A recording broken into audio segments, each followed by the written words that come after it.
Farming food and fashion for a discerning world is serious business in Aotearoa, New Zealand. There are new opportunities everywhere just waiting for the open-minded.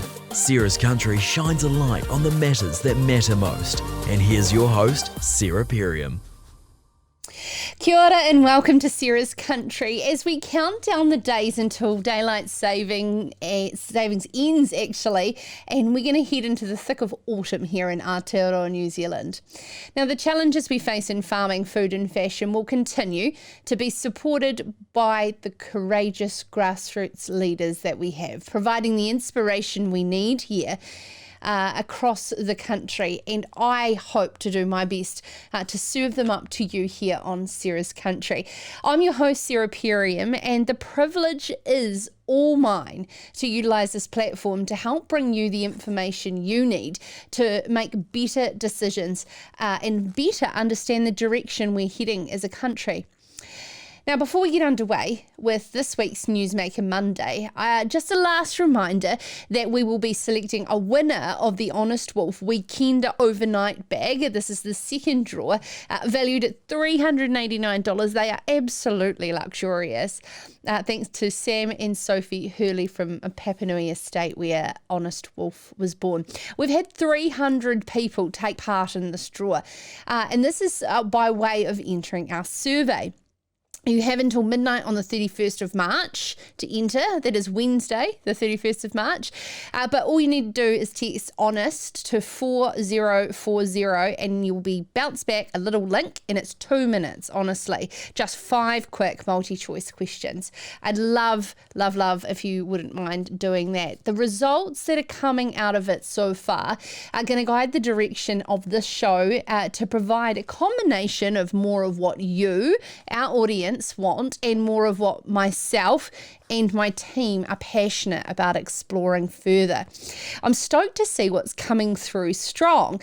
That you want more stories from grassroots farming folk, more kitchen table conversations, more in-depth behind the headlines, but also that you are loving what we have created so far. You're telling me that you're loving the diversity of voices on the show, a balanced view of the sector, and the way that the content is delivered in so many different ways across the web. Now, last chance to have your say on what we change and what we keep by the 31st of March. Just text HONEST to 4040. And carrying on about feedback, I want to especially thank everyone that came up and said g'day at all of the events that I've been at over the past 3 weeks. You can probably hear it in my voice. It is actually really exhausting, but I'm not going to lie, I absolutely love it. I definitely do need a beer at the end of each day when we are on the road at the wonderful events that we have been so lucky to attend here in New Zealand.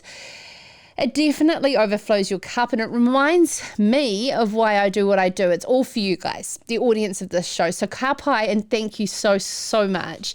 And one of the events that absolutely stood out for me was the New Zealand Farm Environment Awards, the Gordon Stevenson Trophy that's held in Wellington last Thursday night that I emceed and our team live streamed. 8 regional supreme winners, and every single one of them came up and spoke on stage very briefly, and what absolute inspirations they are. You can go to the New Zealand Farm Environment Trust to watch back through the live stream and read all those stories. We're talking farmers that have been calculating their emissions for 8 years and, halving their nitrogen use by 50%, and water efficiency beyond means, just absolutely incredible inspiration of large farming families right through to young couples from right up in Kaikoai in Northland right through to Riverton in Southland. That it was such a special event, and we have the winner of the National Ambassador for the Sustainable Farming and Growing Award, sheep, beef and deer farmers from Hawke's Bay, that I am not going to lie, were absolutely shocked of their win. So humble, that you wouldn't believe. Evan and Linda Potter will join us towards the end of the show from the Hawke's Bay to share their success, but the more about the story behind their journey to take out such a prestigious National Sustainability Award. Also tonight on Sarah's Country, following 2 farms testing positive for M. Bovis. The fact that they've tested positive for M. Bovis and had to depopulate is not a new thing in regards to the history over the past 3 to 4 years that has devastated our country. However, the flow-on effect it will have on our future research is something that's even more deeply concerning. Lincoln University's Deputy Vice-Chancellor, Professor Grant Edwards, and the farm manager for the research farms here in Lincoln, Jeff Curtis, joined me earlier today to share their journey on what it was like to depopulate, decontaminate and restock with cows that are lacking the genetic and data that has been built up over years to be able to help us combat these big challenges around climate change, monitoring things like, low methane emissions, etc. It's a really sad story, but however, how the university has been able to, dare I say it, pivot and build resilience around its biosecurity going forward. RuralWeather's Phil Duncan gives us more about the truth behind the headlines of this thunderstorm, as he does best with his long-range weather forecast. But firstly, I looked forward to catching up earlier today with Mount Somers Station co-owner and the newly appointed director for Beef and Lamb New Zealand, Kate Acland, around her thoughts about the direction of the industry organisation. All that up next here on Sarah's Country. This is Sarah's Country. Join the conversation. Have thoughts on an interview? Or have you got questions you want answered by a future guest? Let us know. Email sarah@sarahscountry.com. Oh, nice boots. Yeah, thanks. They're new.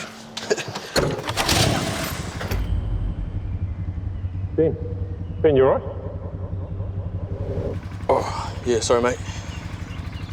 Just meerkatting pretty hard, eh?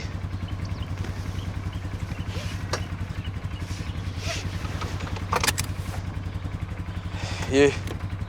I just said to myself, Ben, work hard. You deserve new boots.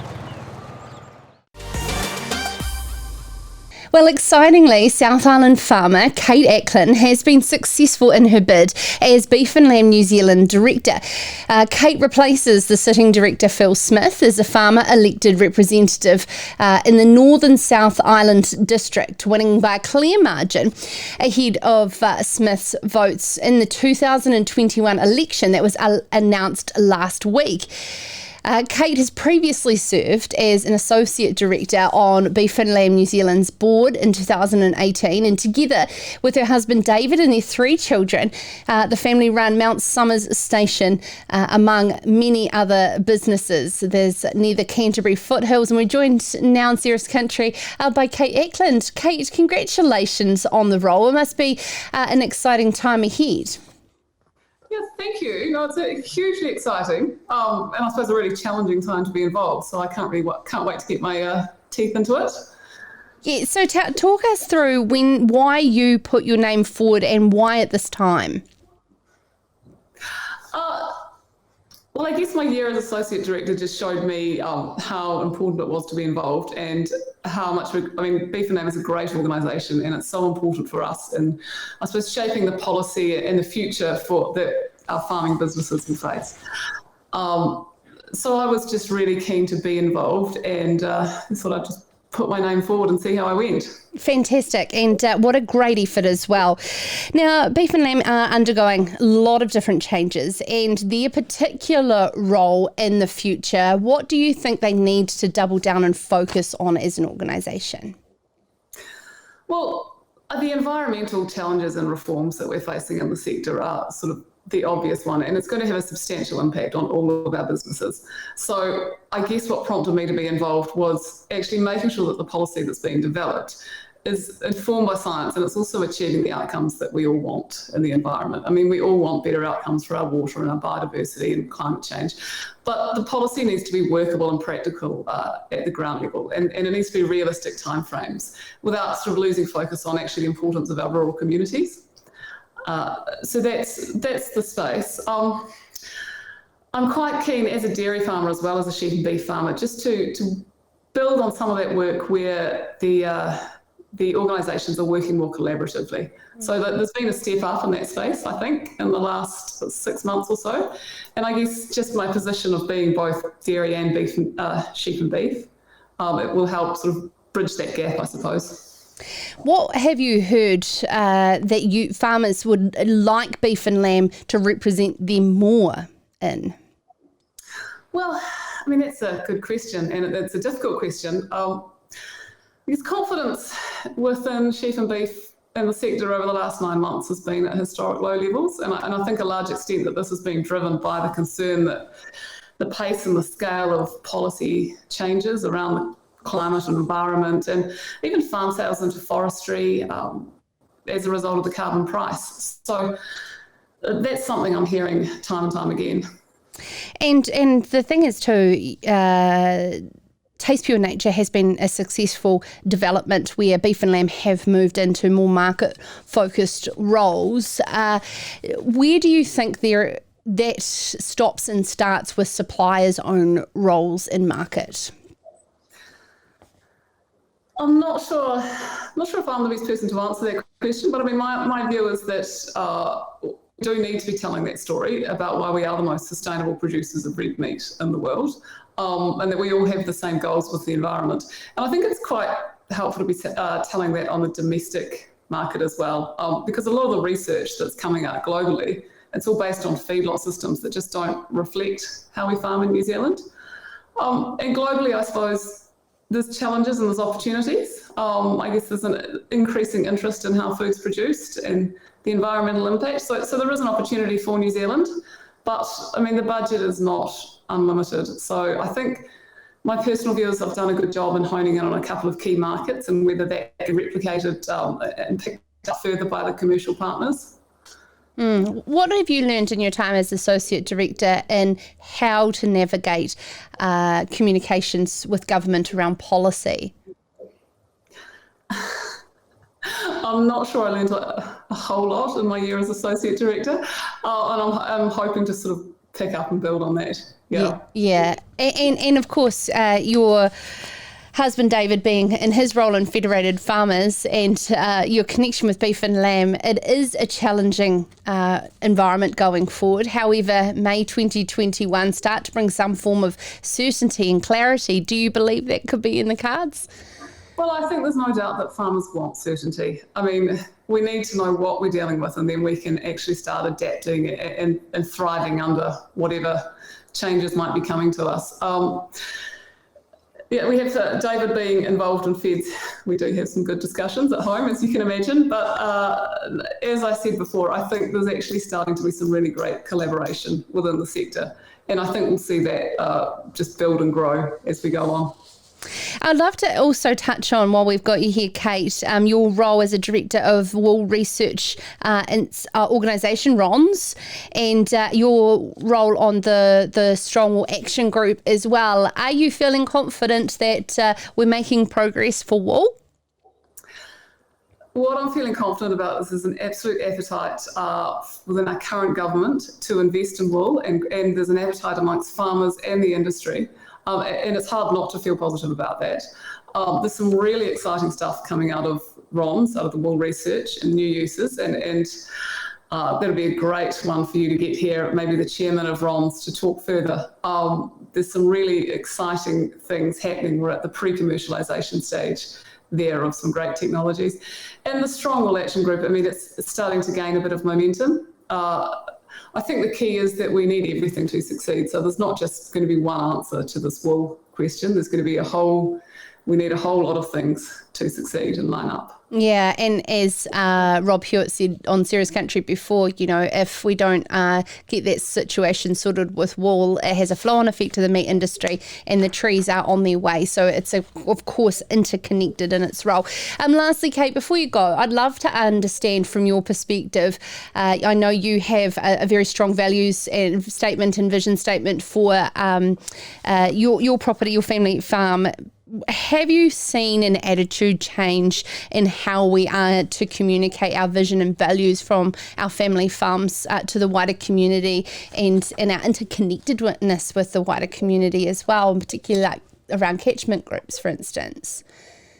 No, look, absolutely. And I think the fact we sort of clearly articulate our vision and values it's no longer a unique thing. There's more and more farmers. I mean, we all farm this way, and it's actually just putting that into words and communicating that story out there. And I think the catchment groups are a really great sort of tool to bring that out. I mean, as farmers, we're never very good at sort of telling our story or talking about our successes, but we need to be, because we do some great things, and we're so privileged to look after the land as we do. So, yeah, I think there's a movement. I really do. Yeah, and an exciting time ahead. Kate, congratulations on your appointment as the Director of Beef and Lamb New Zealand, representing our farmers across this beautiful country. It's very exciting to have your voice at the table on behalf of so many. So that's Kate Acland there, farming at Mount Somers Station, and appointed to Beef and Lamb New Zealand. Now, after the break, following 2 farms testing positive for M. bovis, the Lincoln University's Deputy Vice-Chancellor, Professor Grant Edwards, and the Lincoln University Dairy Farms Manager Jeff Curtis will share their journey, sadly, to depopulate and decontaminate the Lincoln University Dairy Farms. More from Jeff and Grant up next. Well, excitingly, South Island farmer Kate Acland. Latest on the matters that matter most wherever you are. Listen to Sarah's Country on Spotify, iHeartRadio, Apple or Google Podcasts. Try asking Alexa or Siri. Play Sarah's Country on podcast.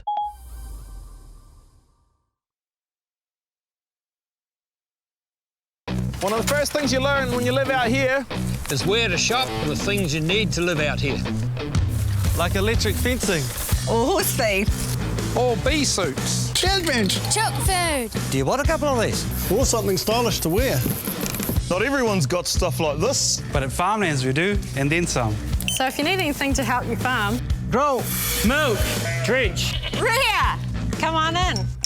Because we're out here too. Well, late last year, Lincoln University's Ashley Dean Research and Development Station and the Lincoln University Research Dairy Farm tested positive for the disease Mycoplasma bovis and were placed under a restrictive place legal notice. Since then, the university has been on a journey to depopulate, decontaminate and restock both the farms, working closely with MPI's M. bovis program. Whilst it's been distressing and a tough situation for many of the staff involved, they have managed to work through the process, given the unique research nature of these farms as well, taking the care along the way to minimise any potential impact on current and future research, as well as, of course, rebuilding. Joined now by Lincoln University's Acting Vice-Chancellor, Professor Grant Edwards, and Farm Manager Jeff Curtis, who are here today with us in studio. Gentlemen, thank you for coming on the show in what has been a distressing and turbulent time for both of you, and it's great to be able to have you both here to talk about your journey and what it's been like, but also give reassurance to the wider community around the research programs, with the status of them and where they can go going forward. But Jeff, I'd like to start with you around the journey of discovery and that hope that it might not be true, and then ultimately making that roller coaster of a decision that you've been through. Can you talk us through the moment that you discovered potentially it was in your herd? Yeah, well, thanks for having us along for a start. But it doesn't seem that long ago, but it's been a while now since it all sort of started back in September with a bulk milk test that came back suggesting that there was something going on within the herd. we, being in a research environment, sort of felt there was a possibility of false positive tests and things like that. So weren't overly concerned to start off with in the first place. But obviously with a notice, going under notice and going under a blood testing regime to actually check out that there was or wasn't something there. Even when the first test came back indicating something was going on, we still had that hope, I suppose, in all of our back of our minds anyhow on the farms that, this is just something we've got to go through. But unfortunately, when the next one come through, that sort of hit the nail on the head a bit. Coming to terms with it has been really difficult. I think all of us on the farms, and myself especially, with the fact that I've built up these herds over the last number of years being with Lincoln University, it was difficult to actually come to terms with the fact there was something going on when there was nothing visible and apparent to us as under normal farming operations, that something was actually, there was an effect in the background. So yeah, there was a bit of soul searching, I suppose, going on with myself, with staff, and actually relaying this through to the staff and helping them try and understand that we're in a situation, none of them had done anything wrong, no one had done anything wrong, but this is where we were and this is where we had to progress through, and this is the next stage that we need to develop and go down the track that MPI has basically put us under. So yeah. Yeah, and Grant, from Lincoln University's perspective, protocols of biosecurity on the research dairy farms, I know, is highly stringent, and so therefore dealing with the how must have been quite hard as well. Yeah, dealing with the how and questions of where it came from were some of the immediate thoughts that you come to. But I think we quickly moved to the position of saying, look, how could we keep research going in the period when we were under a notice of direction and then a restricted place, a notice, were really important things. And if you look at 2020, we had the COVID lockdown, where in keeping with most research organisations across the country, during that period, we shut down much of our research under some pretty strong biosecurity protocols and enabled to keep key aspects going, particularly around for the concern around animal health and welfare throughout that time period. So we put into place some of the principles that we had been using during the COVID lockdown period and put them in place of how we would get a continuation of research on the Ashley Dean Research and Development Station and the research dairy farm. Jeff, I do probably have to ask that question of how did Bovis end up within the farm? Do you have any idea around that yet? No. In the early part, there was some speculation as much as anything else that maybe it's come in pretty, or in the last 12 months to 24 months. And so a lot of that tracing went back through that period, obviously, to try and determine if there was a likelihood or a source coming from the areas that our animals have been involved with. That's pretty much been ruled out.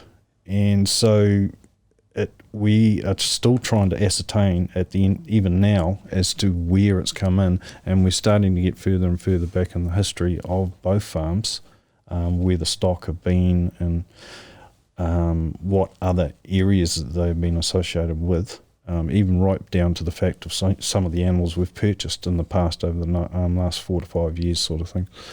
So I really don't know. No, I thought it might have been a simple answer, and I really did. I thought they will come up with an answer, we'll know where it's come from, and we'll be going. But no, that answer has not come through yet. Okay, that's even probably a little bit more worrying. Thinking that of the Lincoln University demonstration farms being, of research farms being of high stringent health and regulations that you meet along the way. So, Grant, talk us through the research that is undergoing at Ashley Dean and what impact has it had so far and where to from now? So the Ashley Dean Research and Development Station had a mixture of, farm systems trials, and we had some trials on milking frequency that were taking place there, and also trials related to forages and soils and environmental impact. Throughout this time period, we were able to get continuation of those trials through to completion in the early part of this year, completing just prior to the depopulation period, and that was in line with the planned timing of those experiments. So that's there, and we're looking to repopulate that farm now with a future perspective around our useful research point of view. On the research dairy farm, similarly, we had trials there, including farm systems trial taking place. They were essentially finished at depopulation time.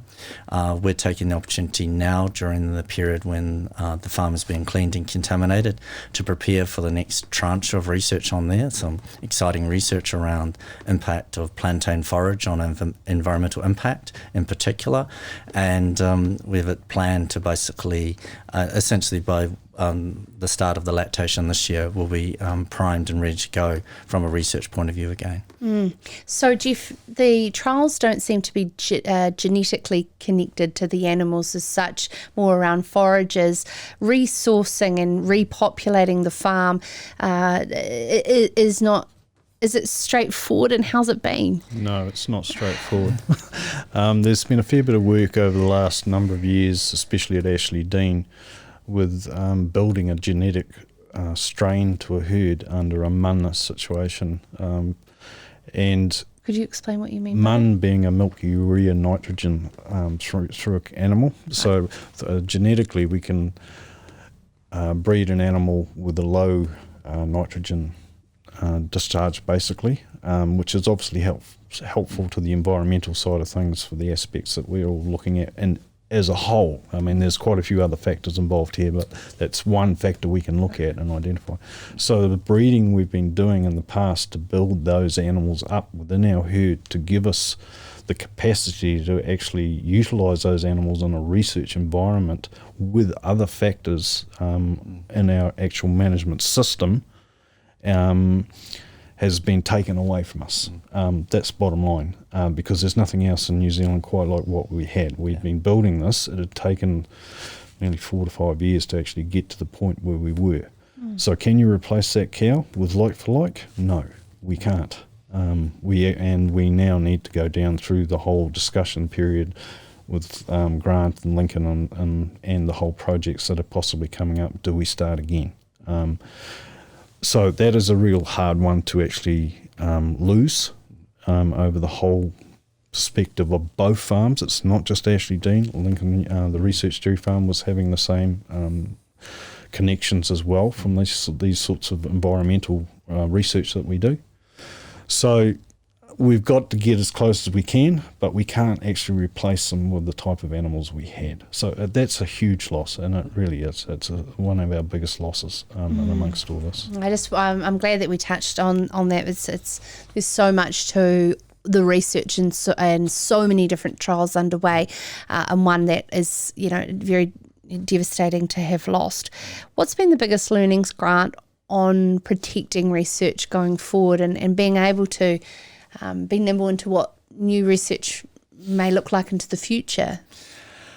I think just those key learnings about being very prepared from a research point of view and being flexible, but being very careful about protection of biosecurity and biosecurity practices. They're equally important on any farm in New Zealand, but I think what Jeff has alluded to is the fact that when we've lost these cows, when they're depopulated, we actually lose the genotype of the cow, which is hard to replace. That's genetic base.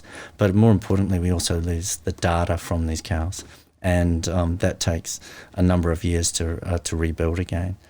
In terms of future perspective, it just does give us an opportunity at the university to think about where the future of, in this case, dairy farming research and dairy farming system research is directed towards, and enabling us to address those big questions that are still there, which are around climate change, environmental impact, creating high-value products, but still equally important things, and done in approaches with a strong influence of Mātauranga Māori as part of that. I'm really sorry on behalf of our audience listening and watching of the experience that you've both been through, and of course your team and your staff on the farms as well. To not know and have set answers is horrible.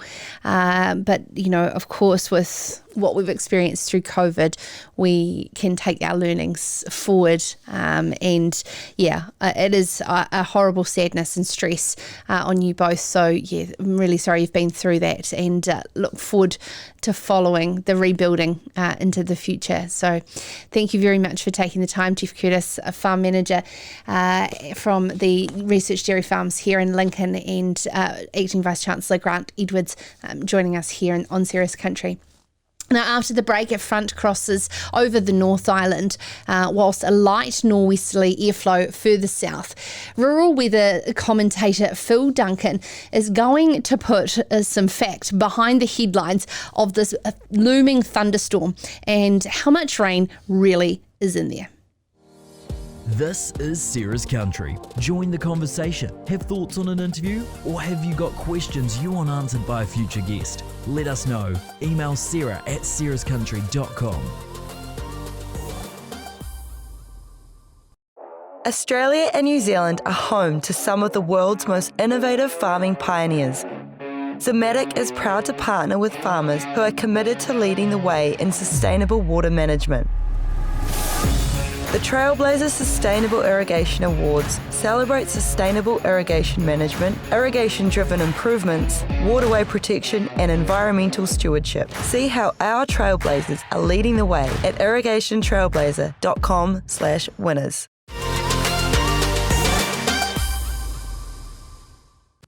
Well, there's been a huge front crossing over the North Island today.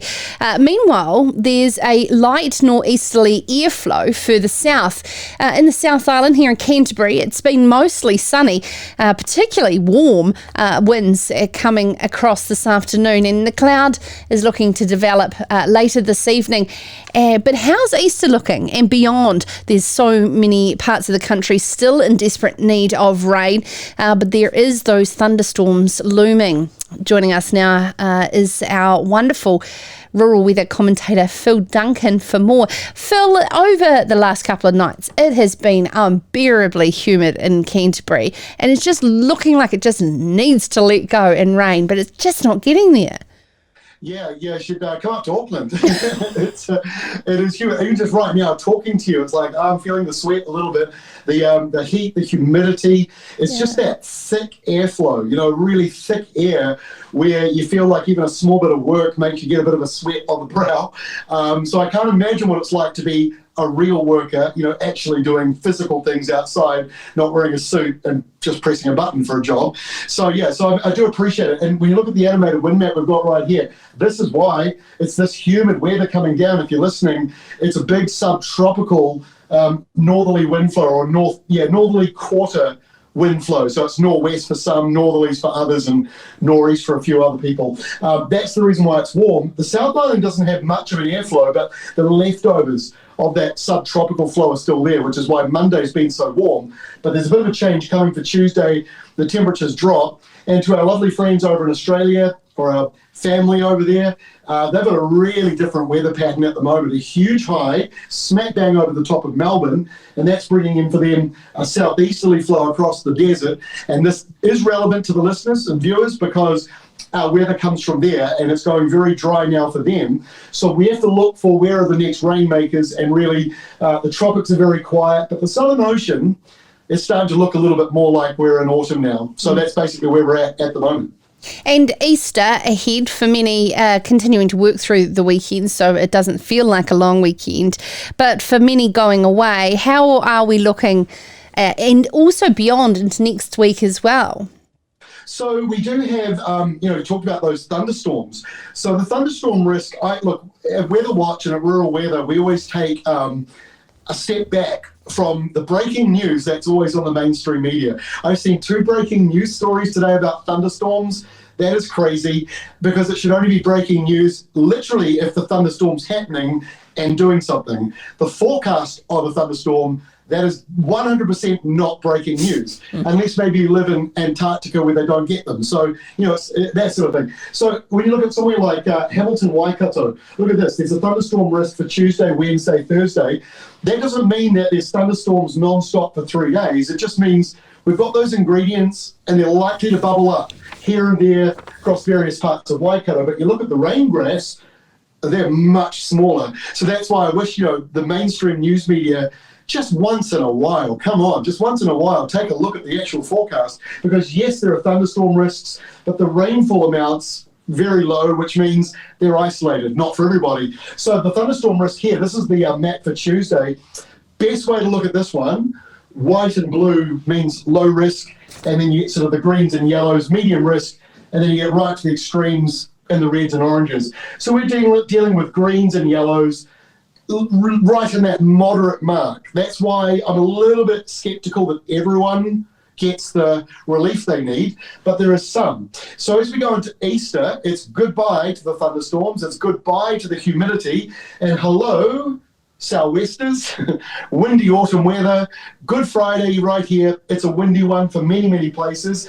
And if you're not getting the wind, if you're over here like in Hawke's Bay and Gisborne, you got the leftovers of that humid rainfall, so it might still be a bit cloudy. But then we go to Easter Sunday, and what a difference. High pressure over the top of New Zealand, so that means Saturday's looking good, Sunday's looking pretty good, especially in the east. It'll be sunny and warm, bit windy maybe on Sunday here through central New Zealand, where there might be gale force winds here and there.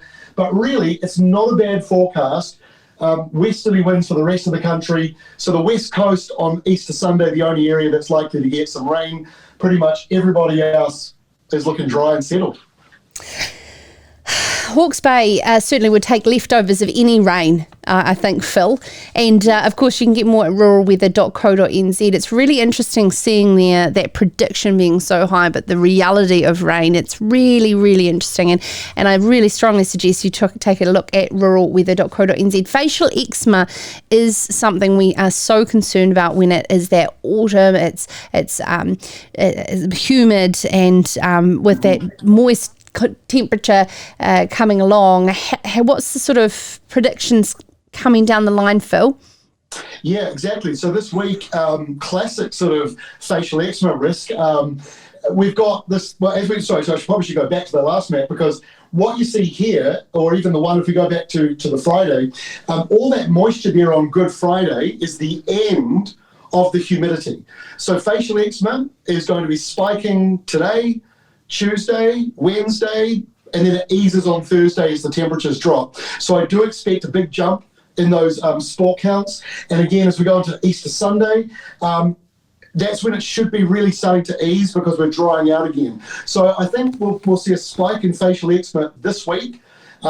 Potentially for places like Waikato, Taranaki, northwards, could be quite a high spike. I mean, I'm feeling the sweat, just in the humidity of the room right now with a couple of lights on me. But imagine wearing, a leather outfit or a wool outfit, you might be dealing with something else. Good news is on Sunday, as I say, big belts of dry air pressure coming through. And so while, yes, facial eczema does tick up in the next 3 or 4 days, it should ease again as we go into the long weekend, and that's the biggest positive I think I can see in the facial eczema side of things. Yeah, absolutely. Looking for some cooler weather. It is Easter. Many people will be heading to the lakes through the Mackenzie Basin, and Pip Cameron kindly sent in a request for Otamatata, not just for the boaties, but Pip says that she constantly looks around those Kura hill ranges and is frustrated that we can see the rain coming and it never eventually hits their place. How is it looking for our place of the week for my rural weather forecast for Pip? Well, the forecast is not looking overly wet at the moment. The only real day with rain, there are 2 of them, Wednesday, just a few showers coming through. And again, on Friday, a few showers coming through. We've got 2 cold fronts coming through this week, although if you look at the temperatures, you don't really see it reflected too much, but you sort of do. So let's take a look at today, Monday. 26 was the high. You know, by the time this goes to air, it might have been a degree or two even higher than that potentially, but 26 was the high. Drops down to 19 on Tuesday and stays that way till the end of the week. And Good Friday, like I say, that big southwest change blows up the country. You know, for those sort of places in Land and Mackenzie, I mean, they get a couple of showers that brush over from the west coast. That's where the rain is. But the further east you go into Canterbury, the drier it gets. So apart from a couple of showers, it's not too bad. But I think it's this part here, the overnight low. Look at that, 4 degrees. I mean, come on. So, you know, tonight's 11. Good Friday night, 4 degrees. So depending on however you celebrate Easter, you might find that the alcoholic drink might warm you up a little bit with the 4 degrees, because otherwise it's going to be a cold weekend. But it warms back up to 9 on Saturday, and you just can't quite see it, or maybe you can, but the 20 degrees there and an overnight low of 10 on Sunday and sunny shows those westerlies we just showed you on that map back here. That's the warm weather coming in on Easter Sunday. So Good Friday's a cold one. Good Friday night, Saturday morning, that's cold. And you might be thinking, ugh. But then you get into the weekend, warms up, dries out, other than Southland. It's funny, actually, Phil, I was doing a little bit of house spring cleaning after the very busy March and getting all those winter woolies back out, thinking, oh, I can't wait to wear you again. I just want it to be cold. I'm sick of the heat. And I'm sure there's so many people. Is this weekend, you know, daylight saving finishes on Sunday. I always say to people, the best thing about daylight saving ending is that Sunday, this one coming up, is 25 hours long. So that's 1 extra hour. You don't have to do whatever you've got to do, so there's a positive. But I'm with you, and I'm like a parent. I love every season equally. It's like, you know, asking which kid do you love most. There might be one, but, you know, I'm not going to say it.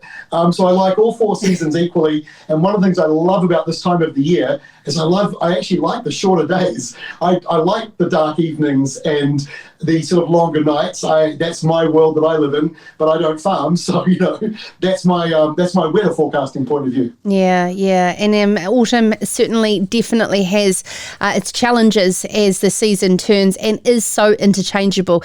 So please, if you are struggling with it, there is a lot of places that you can reach out to get help, particularly around feed support as well. And make sure to reach out to the Rural Support Trust just as much. Weather is something that plays a huge role on our mental health and ability to make very important decisions at this time of year.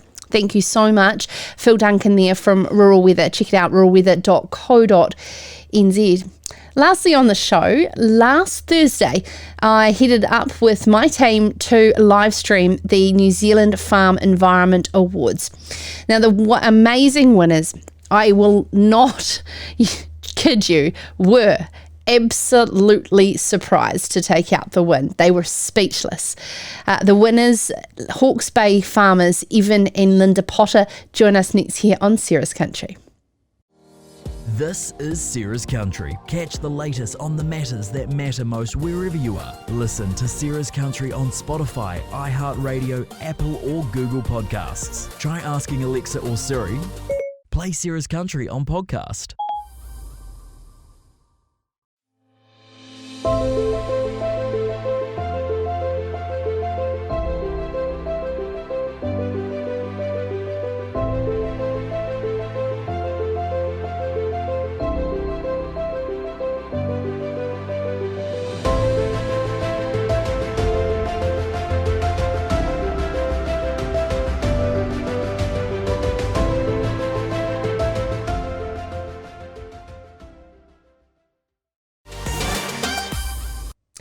Last Thursday in Wellington was a very glitzy affair, but the inspiration that came from the 8 regional winners in the Balanced Farm Environment Awards from 2020 was, of course, something out of this world. And I say that with absolute conviction, because if you were there on the night or you were watching the live stream, every single one of those regional winners were spectacular. absolutely out of this world. But there was a Waikato farmer and conservationist known as Gordon Stevenson, and a trophy was formed for a national ambassador for sustainable farming and growing from the New Zealand Farm Environment Trust. And in 2021, taking it home, the very humble sheep, beef and deer farmers from Hawke's Bay, Evan and Linda Potter, who purchased Waipapa back in 1997, and they set about transforming what they described as a blank canvas into the aesthetically pleasing, productive business, but extremely inspirational farm environment showcase that it is today. Evan and Linda join us now from Central Hawke's Bay. Firstly, congratulations, guys. And I say humble because I mean it. You were both shocked to win. Absolutely. Totally. We've got the pleasure of spending a couple of days with those other like-minded individuals, and man, the stuff they're doing and the properties and stories that they tell, any of them could have won it. And what exactly separates us, I'm not too sure to this date, so very unexpected. And that was something that we all discussed at the event, was the power of that workshop of bringing the 8 winners together. You must have felt like you're in your own tribe, Linda. Yeah, we did. Yeah, we had a wonderful day, just connecting and sharing lots of things, about our families and our lives and what we do every day. It was really good. Really special. Very refreshing to see that there's a whole lot of like-minded individuals doing it the length of New Zealand, so that's pretty cool. And the interesting part about it is that this goes back, nearly 10 years prior to regulators coming in and farm management plans, starting to be discussed. All of these regional winners were doing this because they knew that was the right thing to do. What set you on your journey when you first purchased the property to now be in this position today that's being recognised? What were those standout things where, you thought it was second nature to you? I guess we don't believe common sense is extinct. We believe it's a live species. And if you just look at a lot of the things that we've done that are not rocket science, they make good management sense, they make good economic sense. And long term, they are sustainable and they future-proof your business. And as the world's turned and gone, it has put us in really good stead. Linda, I'd love you to take us back to when you first, put those feet on the ground there in Waipapa in Central Hawke's Bay. What were some of those first things you did to benchmark where you were currently at and where you wanted to get to? Even when we first started, had dealings with the local regional council, and they set about mapping all the soils on the farm. And so just knowing exactly what he was dealing with.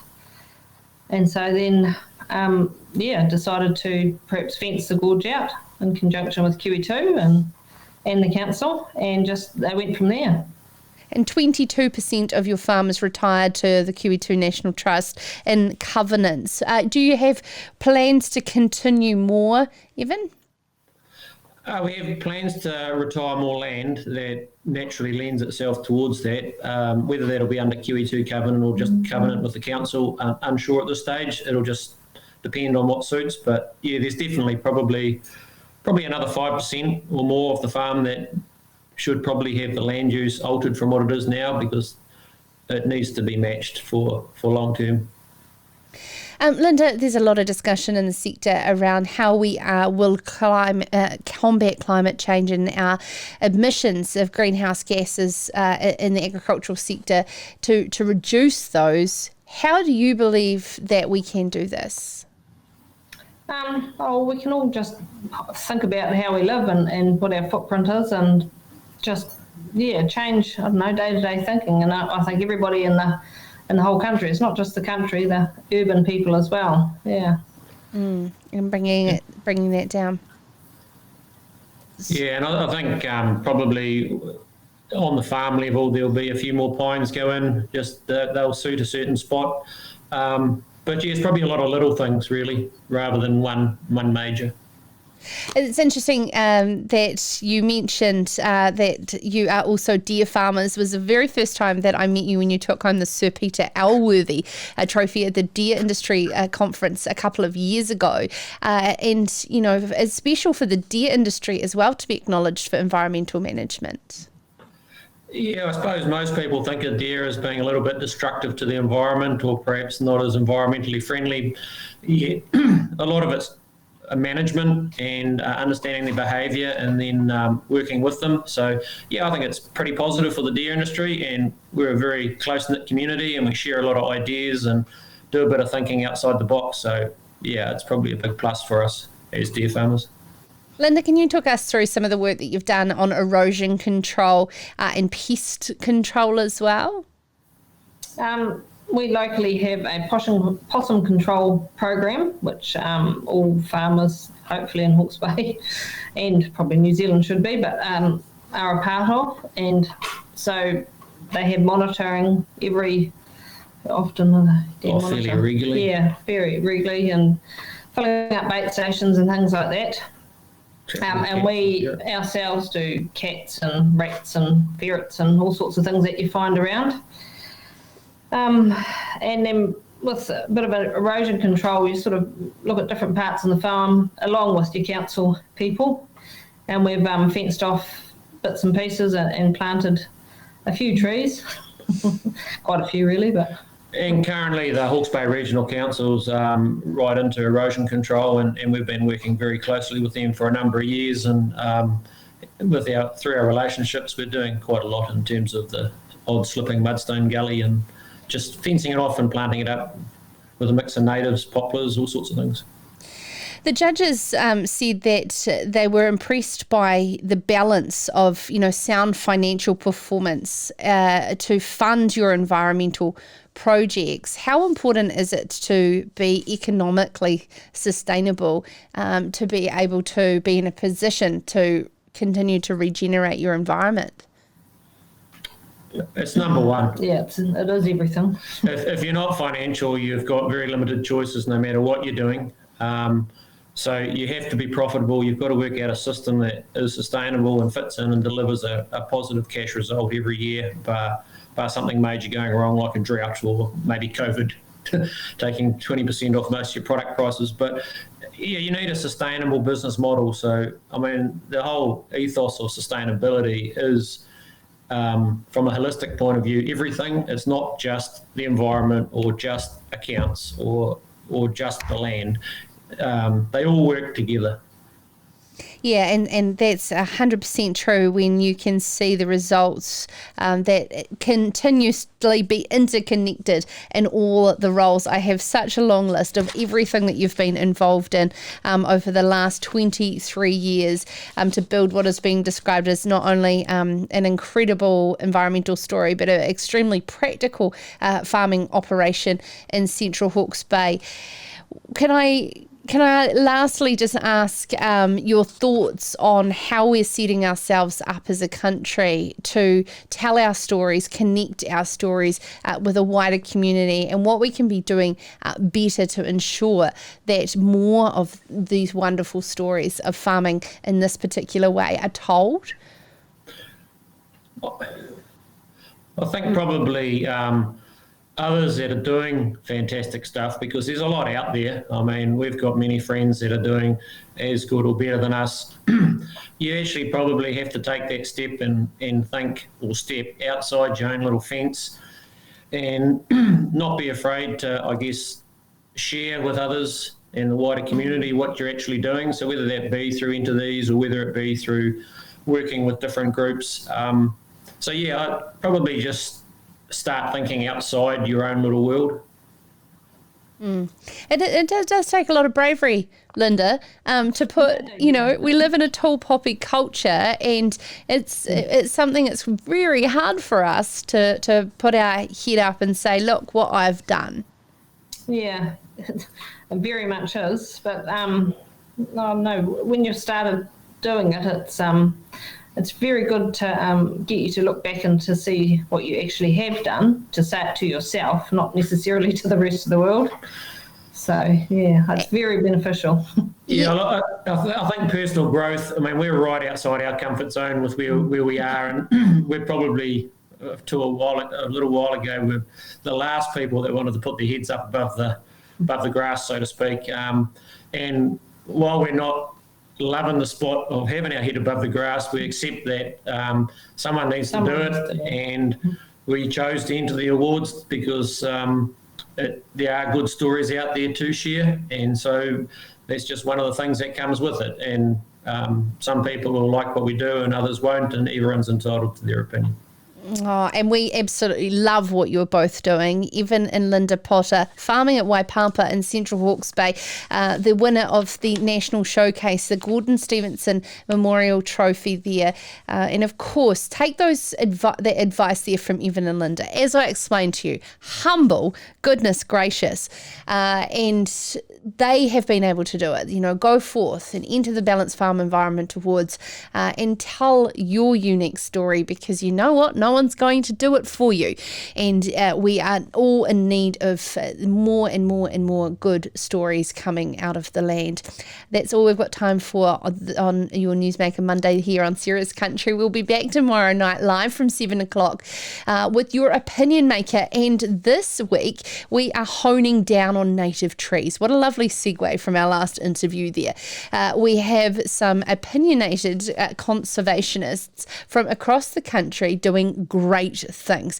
What are their thoughts on the ability to incentivise native tree planting across our farmland, as well as one agribusiness professional who is working on being able to help farmers with their carbon planning in different ways than just pine plantations? I'd love your thoughts on native tree plantations in New Zealand. Please send me an email, sarah@seriouscountry.com, with all of your thoughts, feedback on any of the shows, suggestions of guests, or just generally get in touch. I can also connect you with any of the guests that you've heard and love on the show. Thank you again so much, as I said, for all the wonderful feedback that I've received over the last 3 weeks.